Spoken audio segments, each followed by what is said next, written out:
വിശ്വതാണ്ഡവം. രചന ജിഫ്ന നിസാർ. അവതരണം ഷാഹുൽ മലയിൽ. Editing Faisal C N Nooncheri. എൻ്റെ അഭിപ്രായത്തിൽ നീ അവളെ വിട്ട് വേറെ ആരെങ്കിലും കണ്ടുപിടിക്കുന്നതായിരിക്കും എബി നല്ലത്. അബി ഗൗരവത്തിൽ പറഞ്ഞു. എബിയുടെ മുഖം കൂടുതൽ മ്ലാനമായി. എടാ എനിക്കിനി എബിയുടെ ശബ്ദം പതിഞ്ഞു. ഞാൻ നിന്നെ ടെൻഷനാക്കാൻ പറഞ്ഞല്ലോ എബി. മിത്ര, അവള് വേറെ ലെവലാടാ. നമ്മൾ ഉദ്ദേശിക്കുന്ന പോലെ ഒരാളെ അല്ല. നമ്മളൊന്നും അവൾക്ക് പറ്റിയ ആളുകളല്ലെന്നൊരു തോന്നൽ.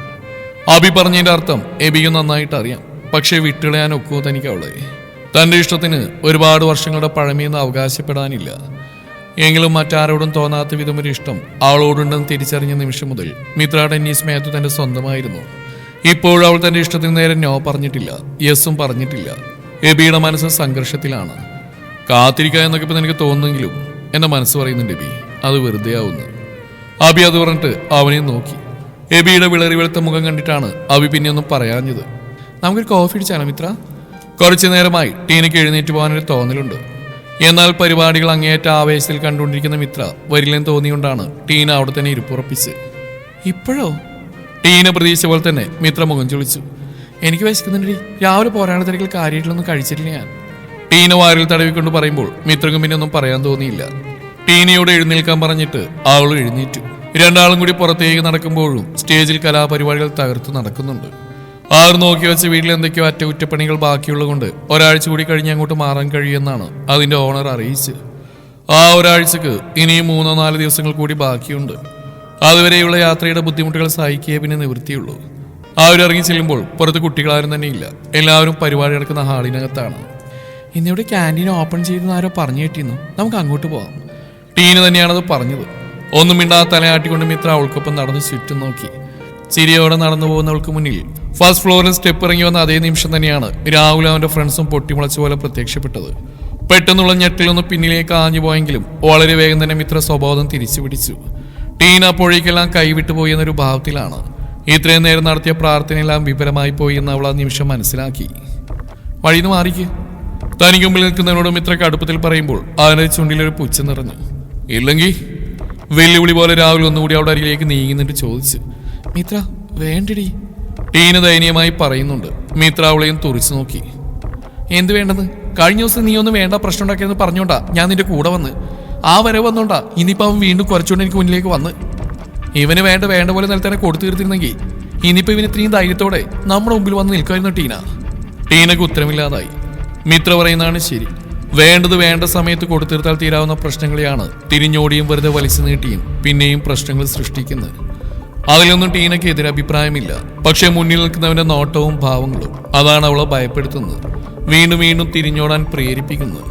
ആൾക്ക് അപ്പോഴും അങ്ങനെ ചെയ്യാനാണ് തോന്നിയത്. പക്ഷേ രാഹുലിന് നേരെ യാതൊരു ഭയമില്ല ചെല്ലുന്ന മിത്ര ടീനയ്ക്ക് ശ്വാസം വിലങ്ങി ആ കാഴ്ച കണ്ടിട്ട്. നിനക്കെന്താ വേണ്ടത്? രാഹുലിന്റെ കണ്ണിലേക്ക് നോക്കി മിത്ര ചോദിക്കുമ്പോൾ അവനൊരു വഷളം ചിരി. അവന്റെ വാക്കുകൾക്കും അതെ. വേണ്ടത് പറഞ്ഞാ നീ തരുമോ? മിത്ര അവനൊന്ന് ചൊഴിഞ്ഞു നോക്കി. നീ പറഞ്ഞു നോക്ക്, അതനുസരിച്ചിരിക്കേണ്ട മറുപടി. മിത്ര കൈകെട്ടി നിന്നു. ഇന്നലെ വെറുതെ ഞങ്ങൾ കാണിച്ചൊരു തമാശ. അത് നീയാ ഇത്രയും കൊണ്ട് എത്തിച്ച്. നീ ഒരു സോറി പറഞ്ഞ് തിരിഞ്ഞടന്നാൽ തീരാവുന്ന പ്രശ്നം വെറുതെ അനാവശ്യമായിട്ട് ഹീറോയിസം കാണിച്ചിട്ട് നീയാ വഷളാക്കി വിട്ട്. അതിനുള്ള ശിക്ഷ വാങ്ങിച്ചിട്ട് പോയാ മതി നീ. രാവിലെ ചിരിമാഞ്ഞു. മിത്രയുടെ അരികിലേക്ക് എന്നിട്ട് പറയുന്നവന്റെ കണ്ണിൽ വേറെ പല ഭാവങ്ങളുമാണ്. അനാവശ്യ ഒരു പെണ്ണിന്റെ കൈ കയറി നീ പിടിച്ച ആ തമാശ, അതിന് ഞാനാണ് സോറി പറയേണ്ടത്. പിന്നെ ആ ചെയ്ത് അത് തമാശയാണോ? ചെറ്റത്തരമല്ലേ? അതെനിക്ക് ഇഷ്ടമായില്ല, അതുകൊണ്ട് ഞാൻ പ്രതികരിച്ചു. ഇനി അത് അങ്ങനെ തന്നെയാ, അതെന്റെ നിലപാടാ. നിന്നെ പേടിച്ചോണ്ട് ഞാനതൊരിക്കലും മാറ്റില്ല. മിത്രയുടെയും നോട്ടത്തിന് മൂർച്ച കൂടി. വാവ്, ഈ ചങ്കൂറ്റം എനിക്ക് ഇഷ്ടമായി. ഉറക്കിയൊന്ന് കൈയടിച്ചുകൊണ്ട് പറയുമ്പോഴും രാഹുൽ അവളെ തുറിച്ച് നോക്കുന്നുണ്ട്. അതുകൊണ്ട് നിനക്കുള്ള എൻ്റെ സ്വീറ്റ് പണിഷ്മെന്റ്. കയ്യിൽ പിടിച്ചതിനല്ലേ നീ ഇത്രയും പ്രശ്നം ഉണ്ടാക്കിയത്. ഇനിയിപ്പോൾ കൈ പിടിക്കുന്നില്ല, പകരം നിന്നെ ഞാൻ കിസ് ചെയ്യാൻ പോവാ. അതോടെ നീയും ഞാനുള്ള പ്രശ്നം അവിടെ തീരും. പിന്നെ എനിക്ക് എൻ്റെ വഴി, നിനക്ക് നിന്റെ വഴി. മിത്രക്ക് ഓടാൻ കഴിയാത്ത വിധം അവളെ ലോക്ക് ചെയ്ത് വെച്ചു. എന്നിട്ടാണ് രാഹുൽ പറയുന്നത്. അവൻ്റെ കൂട്ടുകാരത് കൈയടിച്ച് പ്രോത്സാഹിപ്പിച്ചു. ആൾക്ക് പിറകിൽ നിന്ന ടീന ഇപ്പോൾ വിറച്ച് താഴെ വീഴുമെന്നൊരു പരുവത്തിലാണ്. ആരെങ്കിലും ആ വഴി വരുന്നുണ്ടോ എന്ന് തേടി ആളുടെ കണ്ണുകൾ പരക്കം പാഞ്ഞു. പക്ഷേ നിരാശയായിരുന്നു ഫലം. ഉറക്കെ നിലവിളിച്ചാൽ പോലും കേൾക്കാൻ ആളില്ലാത്ത അവസ്ഥ. പിന്നിലേക്ക് ഓടാൻ കൂടി കഴിയാത്ത വിധം ടീന അവിടെ ഉറച്ചു പോയതുപോലെ. അനുവാദമില്ല നിന്റെ ദേഹത്തോട്ടാ, പിന്നെ നിനക്ക് ആ കയ്യിലെന്ന് കൂട്ടിയാൽ മതി. രാവിലെ അത്രയും പറഞ്ഞിട്ടും ചോരാത്ത മിത്രയുടെ ആത്മവിശ്വാസം ടീനക്ക് അവൾ നോക്കുമ്പോൾ ദേഷ്യമാണ് തോന്നിയത്. ഇവനെ പോലെ ഒരാളോട് മുട്ടിൽക്കാനുള്ള ആരോഗ്യം അവൾക്കില്ല. എന്നിട്ട് ഹുങ്കിനൊരു കുറവുമില്ല. ഇന്നലെ തന്നെ ഒരു സോറി പറഞ്ഞു പോകാതെ വെറുതെ. അവൾ ആ പറഞ്ഞ് രസിച്ച പോലെ രാവിലെ ഒരു ചിരിയോടെ തലയാട്ടി കാണിക്കുന്നുണ്ട്. നീ എന്ത് ചെയ്യുന്ന അവൻ കുറച്ചുകൂടി അവിടെ അരികിലേക്ക് നീങ്ങി നിന്നിട്ട് ആ കവിളിന് നേരെ കൈ നീട്ടി. ഞൊടിയുടെ കൊണ്ട് കൈ വീശടിക്കാൻ തോന്നിയ മിത്രയെ അവൻ കൈയടക്കം ലോക്കിട്ട് പിടിച്ചുകൊണ്ട് തന്നിലേക്ക് ചേർത്ത് പിടിച്ചു. പെടക്കാതടി പൊന്നു മോളെ. രാഹുൽ പല്ലിയടിച്ച് പിടിച്ചുകൊണ്ട് കുതിരി മാറാൻ ശ്രമിക്കുന്ന മിത്രയെ കൂടുതൽ അവനിലേക്ക് ചായച്ചു. ചേട്ടാ, ടീനെ കരയാൻ തുടങ്ങിയിരുന്നു. മിണ്ടരുത്. ആളെ പറയാൻ അനുവദിക്കാതെ രാഹുൽ കണ്ണുരുട്ടി കാണിച്ചു. മര്യാദക്ക് എന്നെ വിട്ടോ, ഇല്ലെങ്കിൽ നീ അനുഭവിക്കും. മിത്ര അപ്പോഴും വെല്ലുവിളി പോലെയാണ് പറയുന്നത്. അത് തന്നെയാണ് എനിക്കും പറയാനുള്ളത്. മര്യാദ അടങ്ങിയെന്നോ, അതാ നിനക്കും നല്ലത്.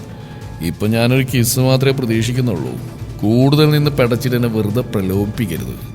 വേറെ പലതും കൂടി എന്നെ കൊണ്ട് ചെയ്യിക്കരുത്. നീ അനുഭവിക്കുകയേ. മിത്രയുടെ രണ്ട് കൈകളും ചുമരിലേക്ക് അമർത്തി വെച്ചുകൊണ്ട് രാഹുൽ അവളുടെ കണ്ണിലേക്ക് നോക്കി. നിന്നെടുത്തൊന്നും ഇറങ്ങാൻ കഴിയുന്നില്ല. പക്ഷെ അവിടെ ആ നോട്ടം അതവന്റെ കണ്ണിലേക്ക് കത്തി കുത്തിയിറക്കും പോലെയായിരുന്നു. പ്ലീസ് ചേട്ടാ, ഒന്നും ചെയ്യല്ലേ. ടീന നിന്നെടുത്തുനിന്ന് കൈകൾ കൂപ്പി. ഈ നാശത്തിന് അങ്ങോട്ട് പിടിച്ചോണ്ട് പോടാ. ഞാൻ ഈ സ്വീറ്റ് കിസ് ഒന്ന് ആസ്വദിക്കട്ടെ. കളി കാണുന്ന ലാഘവത്തോടെ നിൽക്കുന്ന കൂട്ടുകാരുടെ നേരെ നോക്കി രാഹുൽ ടീനയ്ക്ക് നേരെ കണ്ണു കാണിച്ചു. അതോടെ അവരിലൊരാളോട് വലിച്ചു മാറ്റി അപ്പുറത്തേക്ക് നിർത്തി. ഓർത്തോ ഇതിന്റെ മിത്ര പറഞ്ഞു തീർക്കും. പിന്നെ രാഹുൽ അവളിലേക്ക് ചാഞ്ഞു. ഒന്നനങ്ങാൻ കൂടി കഴിയാത്ത വിധം മിത്ര അവന് കീഴിൽ ഞെരിഞ്ഞമർന്നു. രാഹുൽ അവൾക്ക് നേരെ മുഖം താഴ്ത്തി. കുതിരി മാറാൻ കൂടി കഴിയില്ലെന്ന് മനസ്സിലാക്കിയ മിത്ര കണ്ണുകൾ ഇറുക്കി അടച്ചു പിടിച്ച് ശ്വാസം പിടിച്ചു. ഏയ്!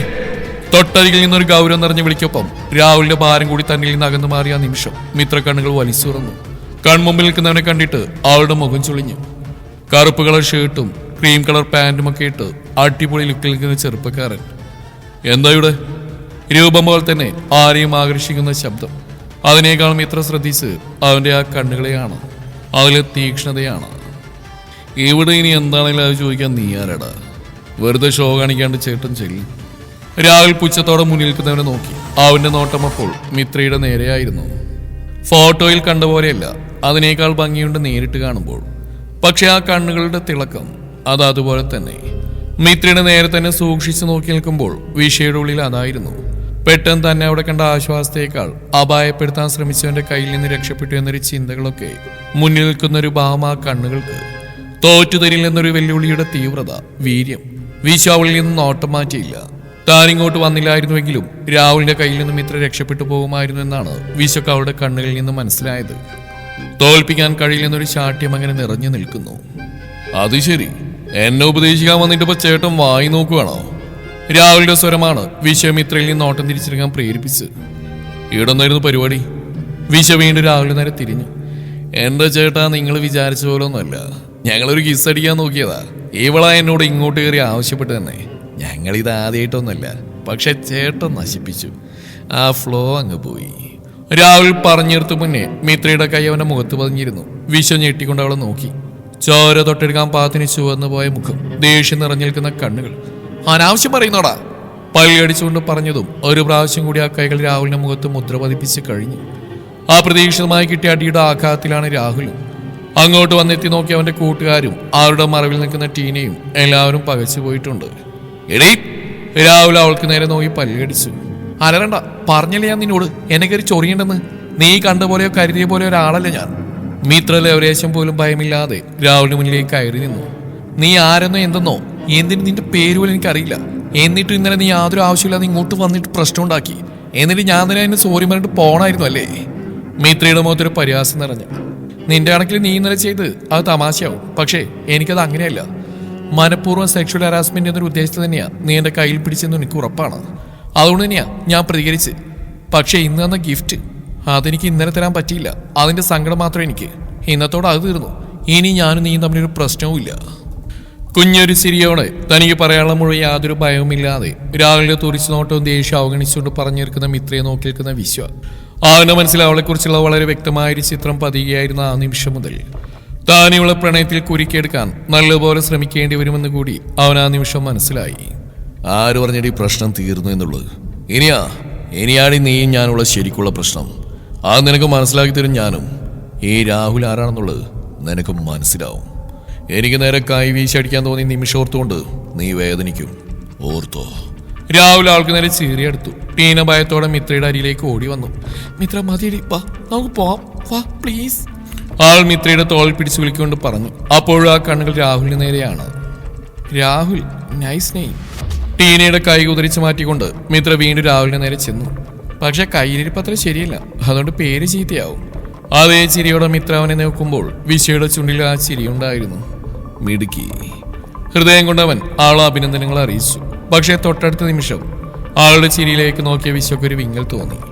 താൻ കാരണം ഇനി ഈ ചിരിമായും ഈ ആത്മവിശ്വാസം, ധൈര്യം, ചൊടി എല്ലാം നഷ്ടം വന്നേക്കും. ആൾ ജീവിതത്തിൽ ഒരിക്കലും മറക്കാത്ത വെറുക്കുന്ന വ്യക്തിയായി താൻ മാറും. ആളെ തന്നെ നോക്കിൽക്കെ അവന് ശ്വാസം മുട്ടി തുടങ്ങി. എന്നെ വെല്ലുവിളിക്കാൻ മാത്രം നീ വളർന്നോടി. വർദ്ധിച്ച ദേഷ്യത്തോടെ രാഹുൽ മിത്രക്ക് നേരെ ചീറിയടുക്കും മുന്നേ ഞൊടിയുടെ കൊണ്ട് വിശ്വ അവളെ അവന് പിന്നിലേക്ക് പിടിച്ചു മാറ്റി. മിത്ര ഞെട്ടിപ്പകച്ചുകൊണ്ട് അവനെ നോക്കുന്നുണ്ട്. ഇതുവരെയുള്ളത് വെച്ച് നോക്കുമ്പോ നീയാണ് മോനെ രാഹുലിയെ തെറ്റുകാരൻ. രാഹുലിനെ നോക്കി വിശ്വ കടുപ്പത്തിൽ പറയുമ്പോൾ അവനരികിലായി തന്നെ മിത്ര കൈകെട്ടി നിന്നു. ചേട്ടൻ ഈ കാര്യത്തിൽ ഇടപെടണ്ട, ഇത് ഞാൻ ഇവിടെ തമ്മിലുള്ള, അത് ഞങ്ങൾ തീർത്തോളാം. രാഹുൽ മിത്രയോടുള്ള ദേഷ്യം കൂടി ചേർത്തിട്ട് വിശ്വ നോക്കി പറഞ്ഞു. അത് ഇതുവരെയുള്ള കാര്യം, ഇനി അങ്ങോട്ടുള്ള കാര്യം അനിയന് ഞാൻ പറഞ്ഞുതരാം. രൂക്ഷമായിരുന്ന ഓട്ടത്തോടെ വിശ്വ രാഹുലിന്റെ അരികിലേക്ക് കുറച്ചുകൂടി നീങ്ങി നിന്നു. ഇതുവരെയുള്ളത് ഇവിടെ തീർന്നു. നീ ഇവളോടൊരു ചെറ്റത്തരം കാണിച്ചു. കൈയോടെ ചൂടോടെ തന്നെ നിനക്കതിനുള്ള സമ്മാനം കിട്ടി. അതോടെ അത് അവിടെ തീരേണ്ടതാണ്. ഇനി അതല്ല, നിനക്കത് പോരായെങ്കിൽ നീ നന്നായെന്ന് ശ്വാസം എടുത്തിട്ട് നല്ലൊരു സോറ് കൂടി കുട്ടിയോട് പറഞ്ഞ സംഗതി ക്ലീൻ. വിശ്വ മിത്രയെ കൂടി തലയിരിച്ചു നോക്കി. അവൾ അവനെയും. നോട്ടമിടഞ്ഞ നേരം മിത്ര അവനെ നോക്കിയൊന്ന് പുഞ്ചിരിച്ചെങ്കിൽ വിശ്വക്കുള്ളിലൊരു വലിച്ചിലാണ് തോന്നിയത്.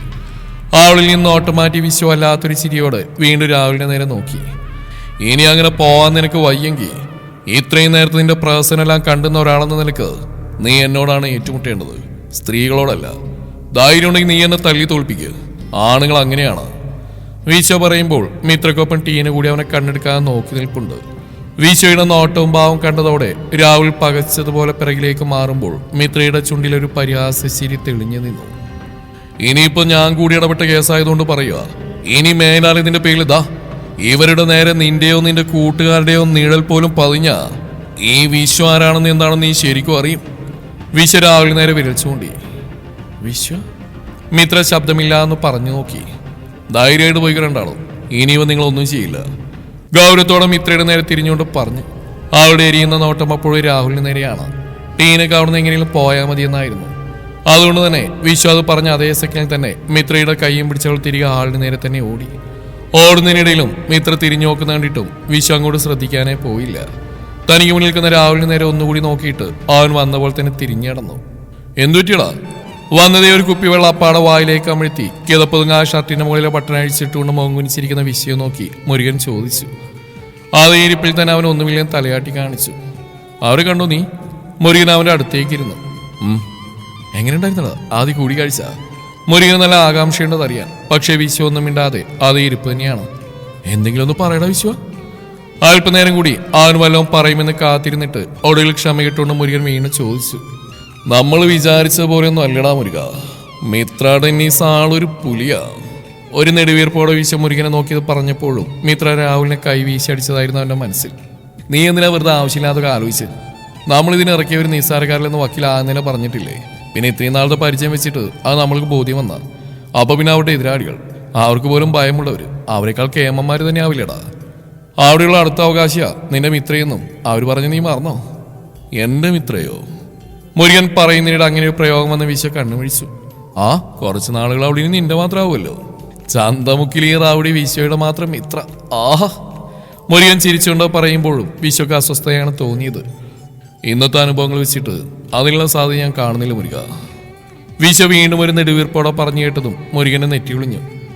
എടാ, അപ്പൊ നമ്മൾ അവർക്ക് കൊടുത്ത വാക്ക് അവരെന്ന കാശി? അത് ഓർക്കുമ്പോൾ തന്നെ മുരുകന്റെ ചങ്കിടിച്ചു. 6 മാസം കൊണ്ടൊന്നും അതിനെ വളച്ചൊടിക്കാൻ പറ്റുമെന്ന് തോന്നുന്നില്ല മുരുക. അതാ ഞാൻ ഉദ്ദേശിച്ചത്. നമ്മൾ ഇതുവരെയും കണ്ടുപോലെ ഒരു പെണ്ണേ അല്ല അവള്. കത്തി കുത്തും പോലെയാ അതിൻ്റെ ഓരോ നോട്ടവും. ആണുങ്ങളോട് ഏറ്റുമുട്ടുമ്പോൾ പോലും എന്താ അവളുടെ വീര്യം, ചൊടി. പെണ്ണെന്നാൽ ഇങ്ങനെ ആവണം മുരുക. രാഹുലിന് മുമ്പിൽ പതറി നിൽപ്പായിരുന്നു. ഞാൻ ആദ്യം അവളെ കാണുമ്പോൾ. എന്നിട്ട് പോലും കണ്ണീരല്ല കണ്ണിൽ തീയായിരുന്നു. വിശദീകരിച്ച് പറഞ്ഞു കേൾക്കുമ്പോൾ ചിരിയൊതുക്കി പിടിച്ചിരുന്ന ഓട്ടമുണ്ട് മുരുകന് ഒപ്പം ഒരു തലയാട്ടിലും. എന്താടാ? അവന്റെ ആ ഭാവം കണ്ടിട്ട് കണ്ണുരുട്ടി. ഒന്നുമില്ലേ, ഒടുക അഭിനയിക്കാൻ വന്നാണെന്ന് നീ തന്നെ മറന്നു പോകുന്ന വട്ടാവിശ്വാ. ഒറ്റ കാഴ്ച കൊണ്ട് നീ ഇത്രയും വർണ്ണിക്കാൻ മാത്രം പവറുണ്ടോ അവൾക്ക്? അതേ ചിരിയോടെ തന്നെ മുരുകൻ ചോദിച്ചു. ഞാൻ ഇന്ന് വരെ അത്രയും പവറുള്ള ഒരു പെണ്ണിനെ കണ്ടിട്ടില്ലെന്ന് പറയണമെന്നുണ്ടായിരുന്നു വിശ്വക്ക്. പക്ഷേ മുരുകന്റെ ചിരിയും നോട്ടവും അവനെ അതിനെ അനുവദിച്ചില്ല. ഇനി എന്തിനാ നീ എന്നെ നോക്കി പേടിപ്പിക്കുന്നത്? ആവശ്യമില്ലാത്ത ഓരോ പ്രശ്നത്തിന് പോയി തറയിട്ടും മനുഷ്യനെ നല്ല ജീവനാ പോയത്. പരിപാടി നടക്കുന്ന ആളിൽ വന്നിരുന്നിട്ടും തന്നെ തുടിച്ചു നോക്കുന്ന മിത്രയുടെ നേരെ ടീന ഒരു ചാട്ടം. ഇത്രയും കാലത്തെ ജീവിതത്തിനിടക്ക് ഇതുപോലൊരു ഭയം താൻ അനുഭവിച്ചിട്ടില്ല. ടീനക്ക് അത് ഉറപ്പുണ്ട്. ഹാളിലെത്തിയിരുന്നിട്ടും ആളുടെ വിറയലോ ശ്വാസമോ നേരെയായിട്ടുമില്ല. അതിനു പുറമെയാണ് മിത്രയുടെ നോട്ടം. പിന്നെ നീ പറയുന്ന കേട്ടാ തോന്നും ഇന്നലെ മുതൽ അത്രയും പ്രശ്നങ്ങളുണ്ടാക്കിയ ഞാൻ തന്നെയാണെന്ന്. മിത്രയ്ക്ക് ദേഷ്യം വന്നു. അങ്ങനെ ഞാൻ പറഞ്ഞില്ല. ഇന്നലെ തന്നെ ഒരു സോറി വേണ്ട നിനക്ക് തീർക്കായിരുന്നാ ഞാൻ ഉദ്ദേശിച്ച്. അങ്ങനെ ഈ പാവം ചെയ്ത തെറ്റിന് ഞാൻ സോറി പറഞ്ഞിട്ട് മോൾ കുറെ കേൾക്കും. മിത്ര പുച്ഛത്തോടെ തിരിഞ്ഞിരുന്നു. ദേ മിത്രേ, അവസാനമായിട്ട് ഞാൻ പറയാം, ഇത് തന്നെ ഈ കാര്യത്തിൽ നിന്റെ നിലപാടെങ്കിൽ സത്യമായിട്ട് ഞാനിത് വിട്ടിട്ട് ജോലി കയറും. എനിക്ക് വയ്യ ഇങ്ങനെ വെറുതെ ഭയന്ന് ജീവിക്കാൻ. അവരൊന്നും ഇവിടെ പഠിക്കാൻ മാത്രം വന്നവരല്ല, അവർക്കൊക്കെ എന്ത് ചെയ്യാനും മടിയൂല. കോളേജിൽ അഴിഞ്ഞാടി നടക്കാൻ വരുന്നവരാ. അവരോട് നമ്മൾ എത്ര ജയിക്കാൻ നോക്കിയിട്ടും കാര്യമില്ല. നീ ആദ്യം അത് മനസ്സിലാക്ക്. ടീൻ അത്രയും പറഞ്ഞു കേട്ടിട്ടും മിത്രയുടെ മുഖത്തിനൊരു മാറ്റവും ഇല്ല. എന്നാ ചേട്ടൻ വന്നോണ്ടാ, ഇല്ലെങ്കിൽ നീ ഒന്ന് ആലോചിച്ച് നോക്കിയേ. കർത്താവേ, എനിക്കത് ഓർക്കാൻ കൂടി വയ്യ. അത് പറയുമ്പോൾ തന്നെ ടീനക്ക് വിറച്ചു കയറിയെങ്കിൽ മിത്ര വന്ന ചേട്ടനെ കുറിച്ചാണ് ഓർത്ത്. ജീവിതത്തിൽ ആദ്യമായി കാണുന്ന ഒരാൾ. രാഹുലിനെയും അങ്ങനെ തന്നെ ഇന്നലെ ആദ്യമായിട്ടാണ് കാണുന്നത്. വ്യത്യസ്തമായ രണ്ടുപേര്. രാഹുൽ ഉപദ്രവിക്കാൻ ശ്രമിച്ചപ്പോൾ മറ്റേയാളത് തടയാൻ ശ്രമിച്ചു. ആളുടെ ചുണ്ടിലൊരു ചിരി തെളിഞ്ഞു. എന്തിനാ നീ ചിരിക്കുന്നേ? ആൾ തന്നെ സൂക്ഷിച്ചു നോക്കിയിരുന്ന ടീന മിത്രയുടെ കയ്യിനെ തട്ടുകൊടുത്തോണ്ട് ചോദിച്ചു. അത് ഞാൻ നീയാ പറഞ്ഞ ചേട്ടനെ കുറിച്ച് ഓർത്തു പോയതാ. ഒരു താങ്ക്സ് പോലും പറയാൻ പറ്റിയില്ല. മിത്ര ടീനയെ നോക്കി കണ്ണിമ്മി. അത് കേട്ടും ടീന അവളെ നിന്ന് ചെറിഞ്ഞു നോക്കി. സഹായിച്ചവരോട് താങ്ക്സ് പറയാൻ എനിക്കൊരു മടിയുമില്ല. പക്ഷെ തെറ്റി ഇവരോട് അങ്ങോട്ട് സോറി പറഞ്ഞിട്ട് നിന്നെ പോലെ വിറച്ചു നോങ്ങിയിരിക്കണമെങ്കിൽ അതിനെയും മിത്ര ഡെന്നീസ് മാത്യു വീണ്ടും ഒന്നുകൂടി ജനിക്കണം. ഓർത്തു. അത്രയും പറഞ്ഞിട്ട് മിത്ര വീണ്ടും ടീനയിൽ നിന്നും തിരിഞ്ഞിരുന്നു. ആള് നോക്കിയെന്തോ പറയാൻ ശ്രമിച്ചെങ്കിലും പിന്നെ അത് വേണ്ടെന്ന് വെച്ച് ടീനയും. ഓക്കെ അല്ലേ വിശ്വ? അയാൾ ചോദിക്കുമ്പോൾ അവൻ അദ്ദേഹം തലയാട്ടി. സ്ക്രിപ്റ്റിലില്ലാത്ത രണ്ടടി രാവിലെ ഏറ്റുവാങ്ങിയിട്ടുണ്ട്. സത്യത്തിൽ ഇതിനു വേണ്ടി നിന്നേക്കാൾ എഫേർട്ട് എടുക്കുന്ന അവനാ. അലോഷി കിട്ടിയ അവസരം മുതലാക്കി. എങ്കിലും അലോഷി സാർ ഒരു കാര്യം ചെയ്തേക്ക്, എന്നെ അങ്ങ് മാറ്റി ഈ പരിപാടി മുഴുവൻ രാവിലെ ഏൽപ്പിച്ചേക്ക്. എനിക്കൊരു പരാതിയില്ല. അങ്ങനെയെങ്കിലും സാറിന്റെ ചൊറിച്ചിൽ മാറിക്കിട്ടുമെങ്കിൽ എനിക്ക് അതാ ഏറ്റവും സന്തോഷം.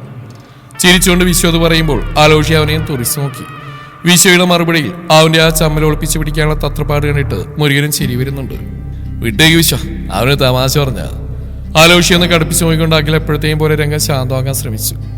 ഈ സാറ് ചാർലി ചാപ്ലിന്റെ ബന്ധുവല്ലമാണെന്നാ എനിക്ക് സംശയം. എന്നെ എപ്പോ കണ്ടാലും സാറിന്റെ ഒടുക്കത്തെ കോമഡി. പല്ലിയടിച്ചു പിടിച്ചുകൊണ്ട് വിശ്വ ആലോഷിയെ നോക്കി ചിരിച്ചു. മിത്രമായിട്ടുള്ള നെക്സ്റ്റ് മീറ്റ് എന്നാണെന്ന് രാഹുൽ പറയും. വിശ്വ അതനുസരിച്ച് ചെയ്താൽ മതി. അഖിൽ വിശ്വയെ നോക്കി. ഒരു പെൺകുട്ടി അവളുടെ സമ്മതമില്ലാത്ത ദേഹത്തെ കയറി പിടിച്ചാ അവൾക്ക് ഇഷ്ടമില്ലാത്ത ചെയ്താൽ ചിലപ്പോ അല്ല മിക്കവാറും രണ്ടടിയൊക്കെ കിട്ടിയെന്ന് വരും. അത് സഹിക്കാനോ അല്ലെങ്കിൽ അതിനു കൂടിയുള്ള കാശായി മാറ്റാനോ നിങ്ങളുടെ രാഹുലിനോട് പറയണം. അല്ലാതെ അതും പറഞ്ഞിട്ട് വെറുതെ. അത് പറയുമ്പോഴും വിശ്വയുടെ കണ്ണുകൾ അലോഷിക്ക് നേരെയായിരുന്നു. അഖില അലോഷിയെ നോക്കിയെന്നല്ലാതെ ഒന്നും പറഞ്ഞില്ല. രാഹുലിന്റെ നമ്പർ നിന്റെ ഫോളോ ചെയ്യാൻ അയച്ചിടാം. നിങ്ങൾ തന്നെ തമ്മിലൊരു ധാരണ ഉണ്ടാക്കിയാ എനിക്ക് അതിൻ്റെ ഇടക്കാറുണ്ടല്ലോ. അഖിൽ പറഞ്ഞതിന് വലിയൊരു താല്പര്യമില്ലാത്ത പോലെ വിശ്വ മൂളി സമ്മതിച്ചു. വിശ്വയുടെ താല്പര്യമില്ലായ്മ മനസ്സിലായതുകൊണ്ടോ എന്തോ അഖിലും അലോഷിയും പിന്നെ അധിക നേരം അവിടെ നിൽക്കാതെ മടങ്ങിപ്പോവാൻ തിരിഞ്ഞു. നാളെ എനിക്കെന്നെ വീട്ടിൽ പോയാൽ കൊള്ളാമെന്നുണ്ട്. അവരുടെ നേരെ നോക്കി വിശ്വ പറയുമ്പോൾ അഖിലിന് നെറ്റി ഒളിഞ്ഞു. അലോഷി എന്തോ പറയാൻ വന്നു. അഖിൽ അവന്റെ കയ്യിൽ അമർത്തി പിടിച്ചോടെ അതിനുള്ളിൽ തന്നെ അടക്കി. പെട്ടെന്ന് എന്തോ വിശ്വ? അഖിൽ വിശ്വയെ നോക്കി. അങ്ങനെ പ്രത്യേകിച്ച് വിശേഷമൊന്നുമില്ല. എനിക്കൊന്ന് വീട്ടിൽ പോകണം തോന്നി. നാളെയും മറ്റന്നാളും എന്തായാലും കോളേജ് ലീവല്ലേ. നാളെ പോയിട്ട് മറ്റന്നാളിങ്ങി വരും. പോയിന്ന് ഉറപ്പിച്ച പോലെയായിരുന്നു വിശ്വയുടെ വാക്ക്. രാത്രി വിളിക്കാം, ഞാൻ ബോസിനോടും ചോദിച്ചു നോക്കട്ടെ. അഖിൽ അവനെ മുഷിപ്പിക്കാതെ ഒരു തീരുമാനമാക്കി. ഇങ്ങനെ ഇടയ്ക്കിടെ വീട്ടിൽ പോകണമെന്നൊന്നും എഗ്രിമെന്റ് ഇല്ലല്ലോ. എന്നിട്ട് അലോഷിയെ സഹിക്കുന്നില്ല. ഇന്ന ദിവസമേ വീട്ടിൽ പോകുമെന്നും എഗ്രിമെന്റിലില്ല. വിശ്വയുടെ മുഖം കെടുത്തു. എടാ വിശ്വ വിളിക്കാം. കൂടുതൽ സംസാരത്തിന് കൊടുക്കാതെ അഖിൽ അലോഷിയും വിളിച്ചുകൊണ്ട് അവിടെ നിന്നും പോയി. തുടരും ഈ കഥയുടെ ബാക്കി ഭാഗം നാളെ ഇതേ സമയം.